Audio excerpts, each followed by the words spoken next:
So let's start with one. I will first start with this floor. I almost always start with major features and then progress to a little bit slower. So I always do floor and walls and stuff like that, just to get the overall materials done, just to see how they will look like together.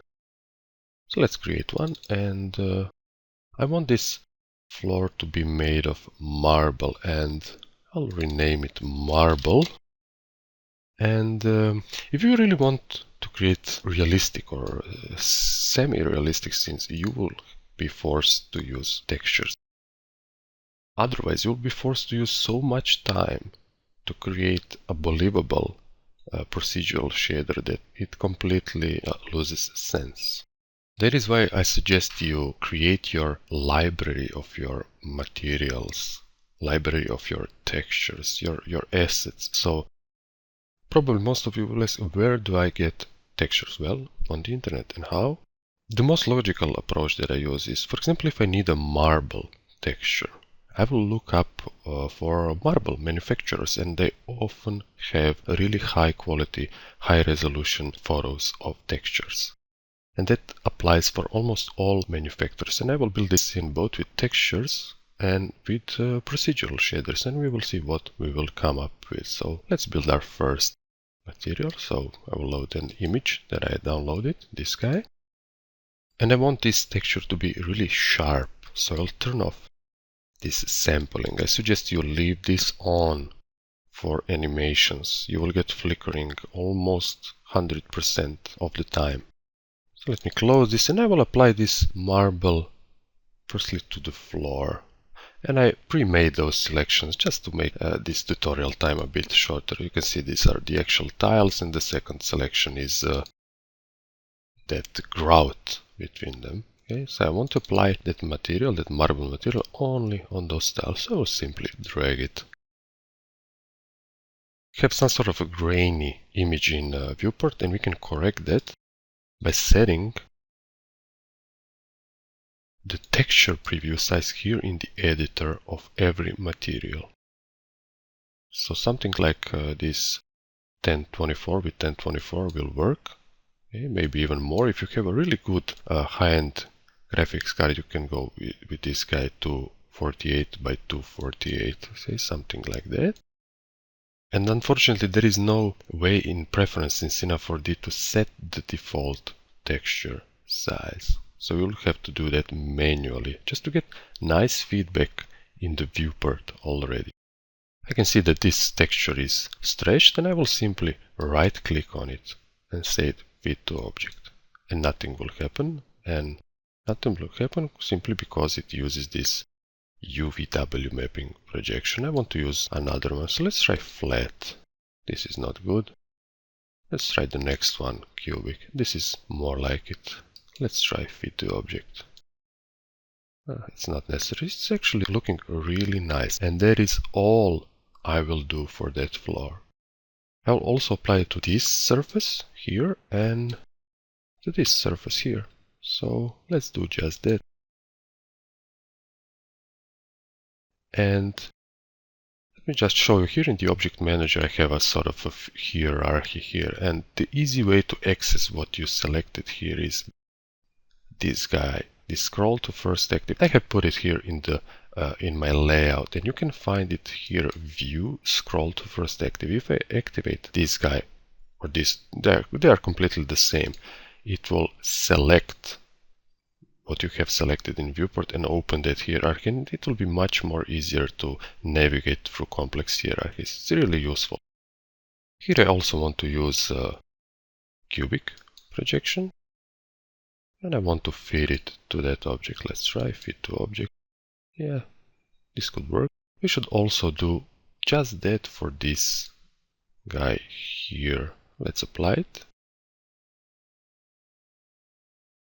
Go with cubic if it works.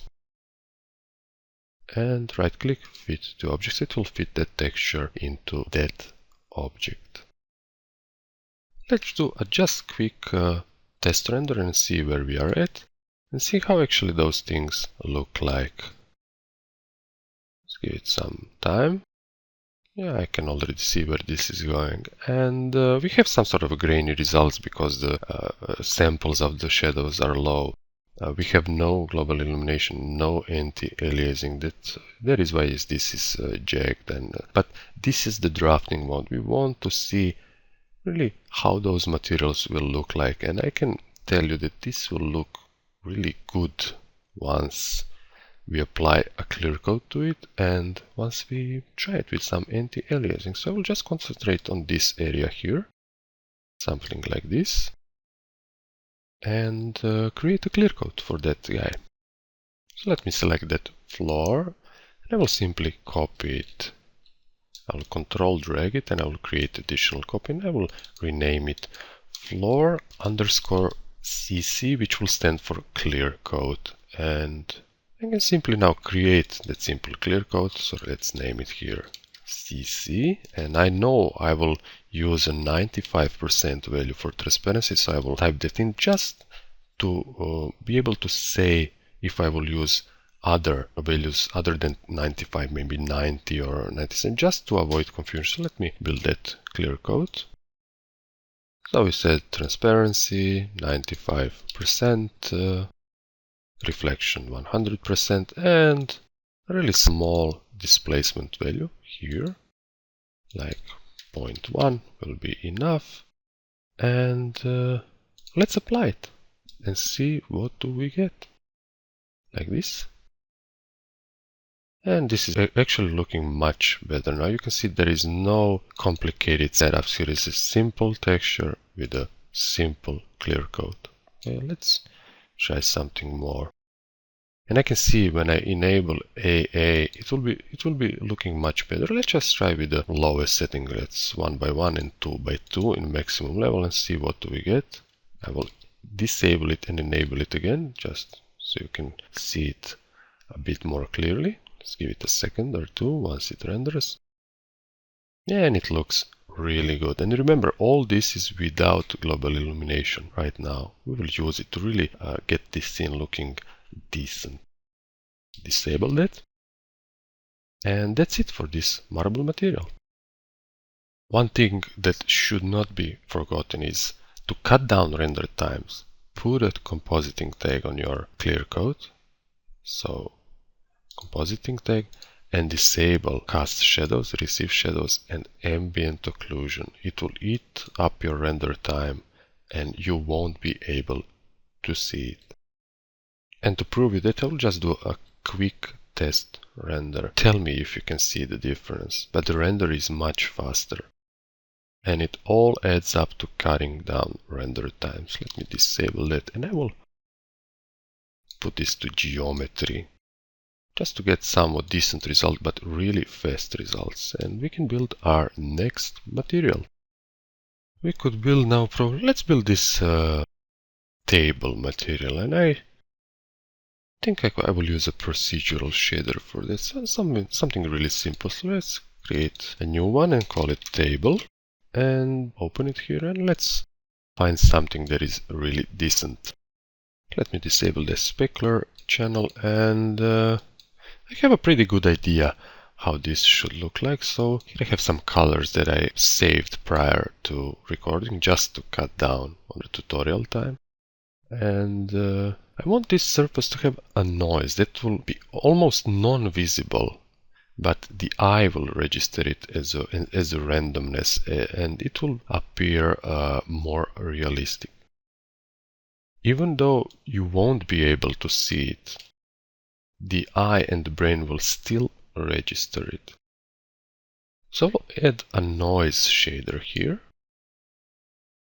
and add some colors into it. So I want this table to be something like beige in color or something like that. So let me put another color here.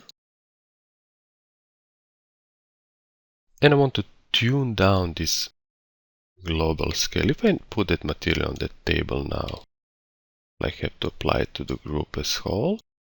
So let me scroll to first active, what I selected, and I can apply that material to this null object, and it will apply it down to all objects that are under that group. So you apply to the parent and it's inherited by those guys. Let me just show you that. And you see all the guys received it. We'll just do a small test render and see where I'm at. And you can see there is some sort of a noise going on, and I want to cut that scale of that noise really way down. So I will use minimal values, something like 1. And actually these shadows are in the way, but I can say without disabling them from experience that it will be sufficient enough. I'll maybe even disable those shadows. So I can show you that. Let me do a quick render again.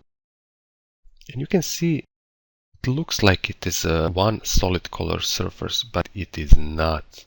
You can somehow feel it is not, because your brain registers it. What I miss here is some sort of a reflection, and I will add a small amount of reflection to that material. This is too much. So let's try something different. I will try something like 50%. This would probably be too much. Yes, let's even try 20% maybe. Maybe this could be right. I want to blur this a bit, so I'll use a small value, something like 50. That is a bit too much. I'll just scale this so I can concentrate on this guy. And maybe even lower blur, something like this. I'm not actually quite sure if you will be able to see those changes, since the compression in the tutorial will probably eat some of the details, but I can say that this is what I'm looking for. So I will leave it this. Maybe I will just add a colorization to this reflection. So I want to bleed this color into reflection. So let's try that. Let me see, what do we get? Yes, and that's it. And these changes are really minimal, so I'm not really sure if you will be able to see it. But the advantage is I can always change this later, because this is a procedural shader. And the other material we could do now is, let's build this board. I want to use texture also. So let me create a new material. I will call that board, and disable this specular and simply load a texture here. And in this case I want this marble texture, and let's apply it to this guy. See what do we get, and I will scroll to it so it opens up here in the hierarchy, so we can play with projections if we need to. So let me see if this is applied correctly. I will just do a fit to object command. Yes, it is good. And actually, I believe we could leave it in this UVW mapping. It's really good. It's really looking good. Let me see if I can change something. And I want this marble to be really smooth. So I will use this SAT sampling, because this is a long surface and it stretches from the camera to the horizon, let's say, and there is a good idea to use this MIP or SAT settings. SAT is better, just to avoid any potential problems with the surface later. And let's do a test render and see what we have. Yeah, something like this. And you know what I'm going to do next. I will apply a clear coat to it. So you see, I already experimented with this scene. Just to show you the real workflow, I will simply copy this guy, rename it Stone Board CC, so we know it's a clear coat, and simply apply that clear coat instead of that original material. And don't forget to put this compositing tag. It will cut down on render time. You can now simply hold down the control key and drag it, and you will actually see you can move here in the object manager and simply apply it here on the stone board. That is exactly the same tag, and you can save those tags here, so you can actually load them again from here. It is really useful. Okay, so let's now see what do we have. We'll do a small render, And you can actually see those surfaces really come to life. Something like this. And let me do just a small pause and I will be back in material building.